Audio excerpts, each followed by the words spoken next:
स्वागत है आपका नेक्स्ट आईएएस की इस खास पेशकश न्यूज़ एंड व्यूज़ में। न्यूज़ एंड व्यूज़ के आज के एपिसोड में बात होगी साउथ चाइना सी की। चाइना ने साउथ चाइना सी के स्कारबोरो शोल के पास बैरिकेड लगा दिया, तो पहले से ही डिस्प्यूटेड इस इलाके में एक नया डिस्प्यूट पैदा हो गया। चाइना और फिलीपींस दोनों कंट्रीज़ के बीच शोल के टेरिटोरियल क्लेम को लेकर 2012 से ही डिस्प्यूट चला आ रहा है। अब चाइना के इस कदम के बाद ये डिस्प्यूट फिर से ताज़ा हो गया है। साउथ चाइना सी की लोकेशन की बात करें तो ये चाइना के मेनलैंड से साउथ में है। मैप पर देखें तो इसकी boundaries Brunei, China, Indonesia, Philippines, Taiwan और वियतनाम से लगती हैं। समुद्र में टेरिटोरियल कंट्रोल को लेकर दोनों कंट्रीज कई सेंचुरीज से एक दूसरे के सामने रहे हैं, लेकिन हाल के वर्षों में दोनों देशों के बीच इसे लेकर टेंशन काफ़ी ज़्यादा बढ़ गई है। इसका सबसे बड़ा रीज़न तो यही है कि इस दौरान चाइना एक ग्लोबल पावर के रूप में तेज़ी से बढ़ा है। साउथ चाइना सी का इलाका one of the most strategically critical maritime areas में गिना जाता है और इसलिए चाइना इस इलाके पर ज़्यादा से ज़्यादा कंट्रोल रखना चाहता है। United states energy information agency के मुताबिक साउथ चाइना सी के नीचे 11 बिलियन बैरल ऑयल और 190 trillion cubic feet natural gas होने की संभावना है।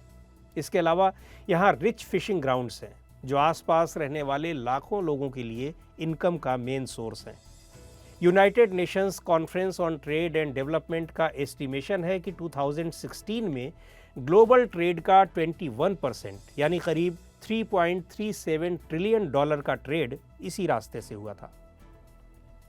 चाइनीज़ मैप्स में समुद्र में 9 डैश लाइन चाइना के टेरिटोरियल क्लेम्स को डिमार्केट करती है। पहले ये 11 डैश लाइन हुआ करती थी, लेकिन 1953 में सीसीपी लेड गवर्नमेंट ने गल्फ ऑफ टॉनकिन के पोर्शन को हटा दिया और इसे आसान बनाते हुए 9 डैश लाइन कर दिया। अब ये लाइन चाइना के मेनलैंड से 2000 किलोमीटर दूर फिलीपींस, मलेशिया और वियतनाम के मेरीन एरियाज तक जाती है।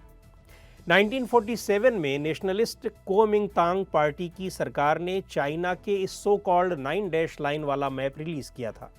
इस मैप में साउथ चाइना सी के उन इलाकों को दिखाया गया है जिन पर चाइना अपना दावा करता है। इसके अकॉर्डिंग साउथ चाइना सी के करीब 90% इलाके पर चाइना का कंट्रोल है। इसके बाद जब 1949 में कम्युनिस्ट रिवॉल्यूशन के बाद चाइनीज़ कम्युनिस्ट पार्टी की सरकार आई, तब भी मैप्स में 9 डैश लाइन व्यवस्था लागू रही। पिछले कुछ सालों में चाइना ने दूसरे देशों को भी इस इलाके में बिना उसकी कंसेंट के मिलिट्री या इकोनॉमिक ऑपरेशंस करने से रोका है। चाइना का तर्क है कि ये उसके एक्सक्लूसिव इकोनॉमिक जोन EEZ में आता है। हालांकि चाइना के इस एकतरफा क्लेम को दूसरी कंट्रीज से चुनौतियां मिलती रहती हैं, लेकिन चाइना ने अपने क्लेम को स्ट्रॉन्ग करने के लिए अपने आइलैंड्स का साइज बढ़ा दिया है या फिर कुछ नए आइलैंड्स ही बना दिए हैं।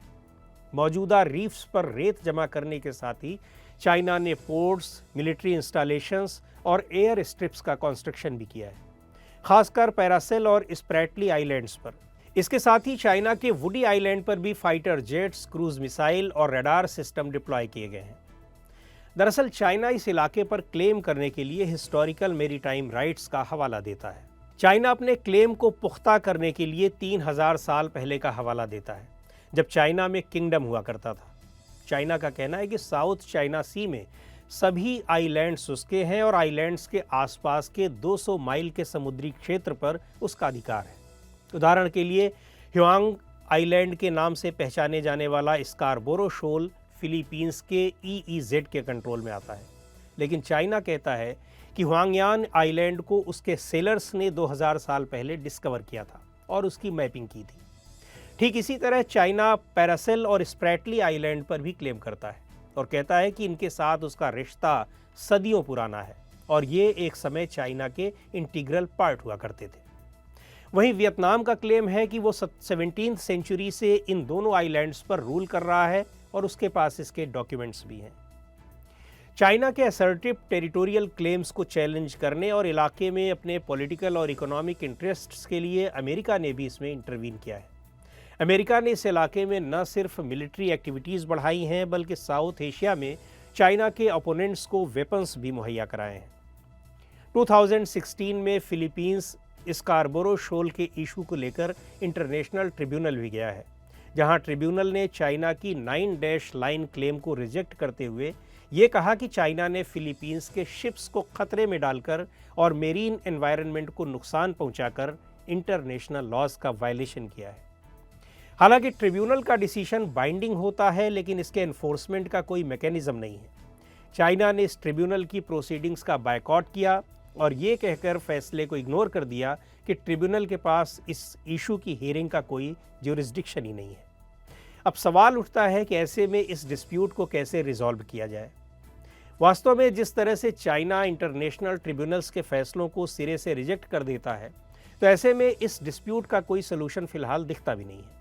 कुछ एक्सपर्ट्स का मानना है कि इसका सलूशन आसियान के पास हो सकता है, जिसमें Thailand, Indonesia, Malaysia, Philippines, Singapore, Brunei, Laos, Vietnam, Myanmar और कंबोडिया मेंबर्स हैं। लेकिन इंटरनल कॉन्फ्लिक्ट्स के चलते ये ऑर्गेनाइजेशन भी अभी तक इस मसले पर फेल ही रहा है। ऐसे में ये आशंका जताई जा रही है कि साउथ चाइना सी का मसला जल्द ही अगला बड़ा ग्लोबल इशू बन सकता है, जिसके बहुत गंभीर परिणाम हो सकते हैं।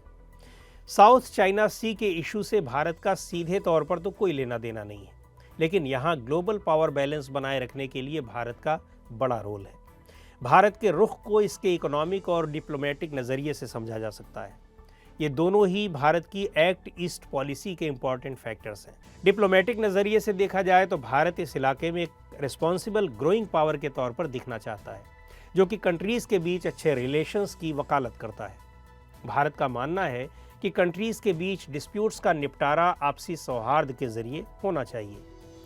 इसी वजह से भारत ने न्यूट्रल स्टैंस की अप्रोच अपनाई हुई है और दूसरे देशों से भी अपील करता है कि आपसी डिफरेंसेस को पीसफुली हैंडल करें।